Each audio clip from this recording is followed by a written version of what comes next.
Hey everybody, Dr. Glenn here, and welcome to Dr. Glenn Live.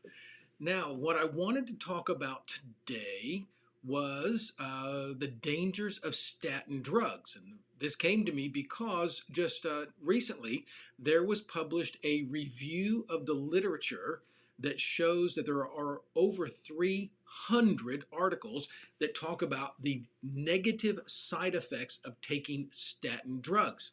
And I thought, well, this would make a great topic for one of our Facebook Lives. And so I kind of got started getting into it. And then I thought, before we talk about all of that, it might be a good idea to even explain to people how this whole cholesterol thing started. The whole thing started about 100 years ago. And let me make this comment from the very beginning. Cholesterol does not cause heart disease. All right, the literature proves it, but it's a long and complicated story. And so today what we're going to do is we're going to do the first part of what will probably end up being a 2 or 3 part Facebook Lives. We'll do this for several weeks, for however much material that we have, talking about cholesterol, the cholesterol myth, and then we'll get into the statin drugs as well.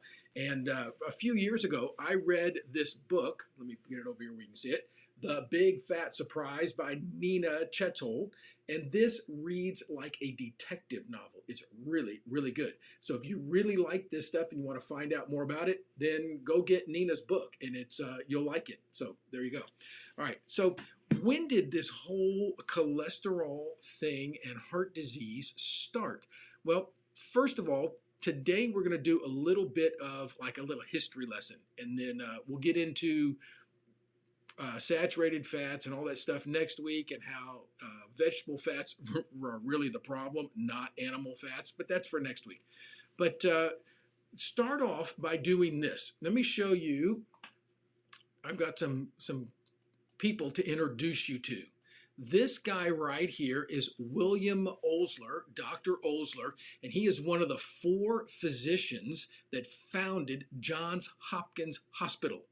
All right. As a matter of fact, this guy is the guy that was responsible for starting what we call residency programs, where doctors actually got trained in the presence of patients instead of just sitting in classrooms learning about how to take care of people.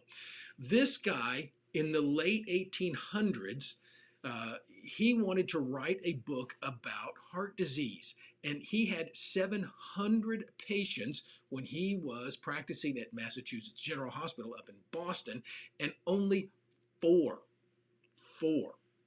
of his patients had heart disease. That is like a half of 1%. A lot of people have this idea that, well, people in America, North America, they used to eat lots of vegetables and stuff like that and things. And we've only recently been eating all this meat. That is actually exactly the opposite of the case. We did not start eating a lot of vegetables and things like that until, oh, by the way, Dr. Osler's quote is, "The greater the ignorance, the greater the dogmatism." And that couldn't be any more true about another topic than the topic of heart disease and cholesterol. The dogmatism is so powerful that in spite of the literature, your doctor is still telling you to lower your cholesterol and take statin drugs. And that's a bunch of horse hockey. I can tell you that right now, because cholesterol does not cause heart disease. Your brain is made out of cholesterol. When you're out in the sun, the vitamin D in your skin produces cholesterol. So there you go, Dr. Osler.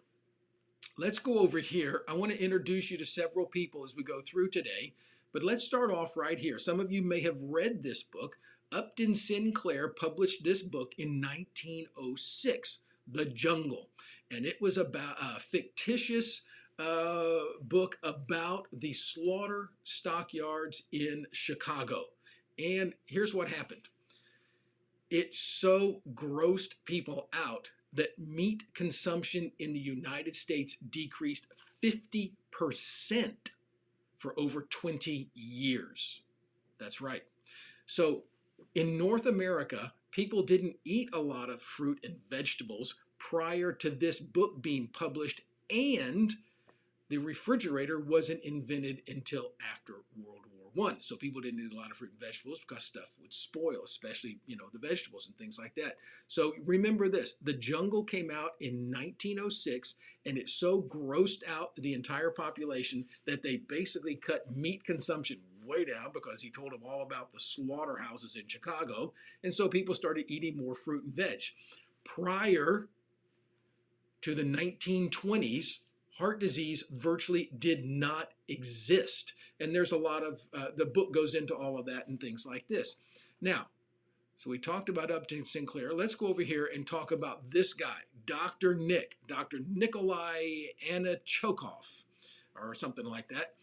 This fellow, back in when Russia was the Soviet Union, I remember that when I was a kid, and we were all hiding under our desks because, Kennedy and Castro and Khrushchev were getting into it and they were going to blow us all up.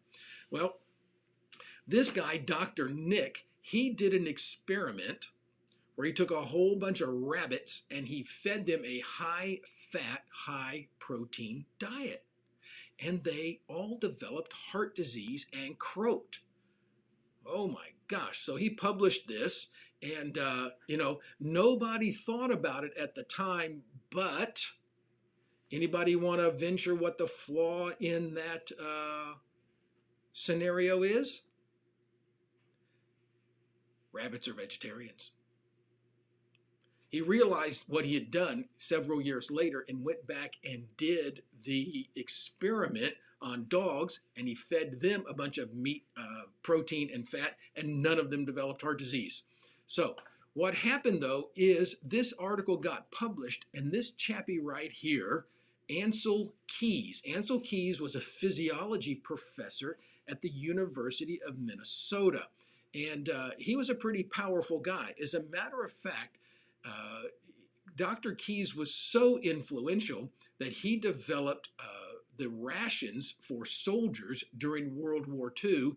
And if anybody remembers reading about that or hear anything about that, they're called K rations. Yep, he named them after himself. Real humble guy. He thought, I'm going to do something big for everybody, but I'm going to name it after myself because I'm so important. Well, this was one big, powerful academic person.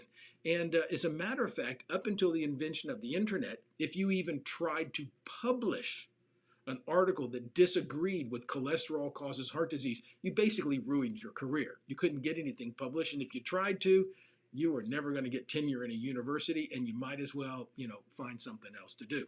So this guy, he had a good friend, and his friend was this chap right here, Dr. Paul Dudley White. And Dr. White ended up being Eisenhower's cardiologist.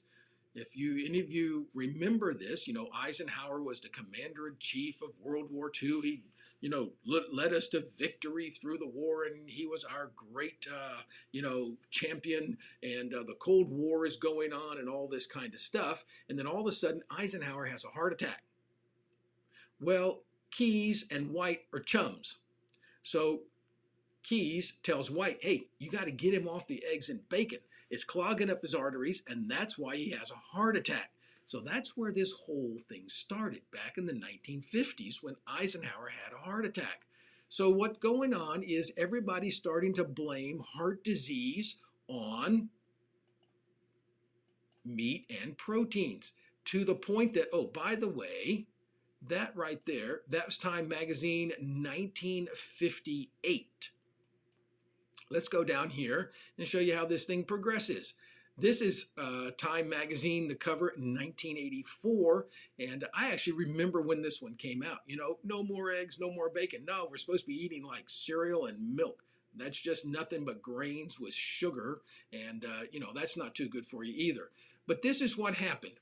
1977, George McGovern chairs a Senate subcommittee on diet and nutrition, and following the lead of Dr. White and Dr. Keys, they make grains the foundation of the American diet, and they move fat and protein to the very tip top, and they'd rather it wasn't there at all, except they left just a little bit of it in. So what they told us to do in the late 70s is start eating lots and lots of grain and not very much fat and protein. Well, look at the health of America. That's really worked out very well, hasn't it?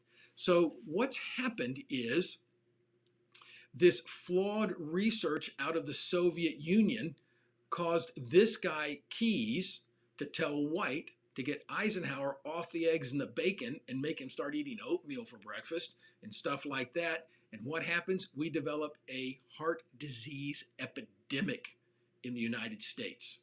Now, one other thing I want to show you is this one right here. This was 2014.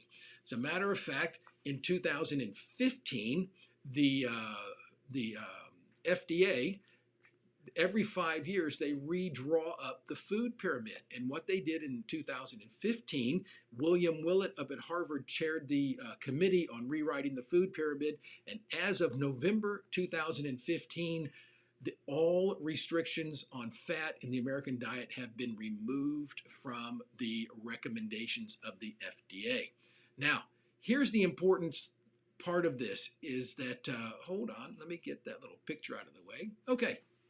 So this whole thing started because of flawed research and Upton Sinclair's sensational book about the slaughterhouses in Chicago. Prior to the 1930s, heart disease was exceedingly rare in North America. Matter of fact, it was exceedingly rare everywhere. So rare that the first definitive case of atherosclerosis wasn't even reported in the literature until 1912 and included in a textbook in 1915. So prior to that, heart disease was so rare that it was almost never even talked about. And now it's like everybody's scared to death of heart disease and cancer. We'll talk about cancer someday as well too.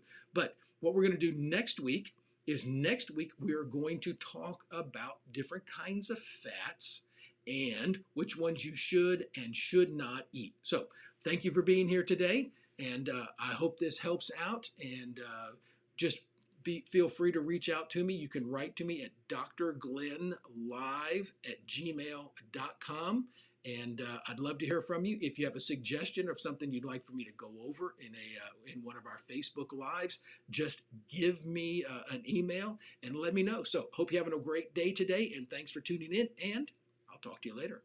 Bye.